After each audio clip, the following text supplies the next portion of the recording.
Marseille était dans un mur. Marseille, on nous annonçait la tutelle du préfet en 2023 ou 2024. Bon, pour l'instant, on a réussi à désentêter cette ville, on a réussi à construire des budgets, on a réussi à mener des actions et des services publics. Donc les finances sont saines, elles sont encore malheureusement pas autant que ce que j'aimerais. Vous savez, je continue à rembourser 200 millions d'euros par an d'emprunt.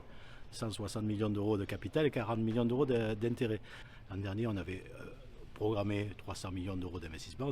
On est à 325 millions d'euros d'investissement. En fait, c'est un budget d'action. Cette année, on va agir pour les Marseillaises et pour les Marseillais. Vous allez voir que beaucoup de choses vont sortir, des études, des programmes, des travaux, et que voilà, la ville va commencer à se transformer. C'est très long, on ne change pas la ville en un jour. Un budget voté sur l'année civile cette fois. Et un budget enfin voté sur l'année civile. Ça n'était jamais arrivé à Marseille. D'habitude, on votait le budget vers le 10 avril. C'était pas facile pour piloter un budget quand vous avez déjà le tiers de l'année qui est fini. Là, voilà, l'année n'a pas commencé. Tout le monde connaît son budget. Les associations savent ce qu'elles pourront avoir. Les élus savent que leur feuille de route. C'est vraiment beaucoup mieux. Et les partenaires aussi. C'est ce qui vous permet d'avoir des relations plus saines avec la métropole?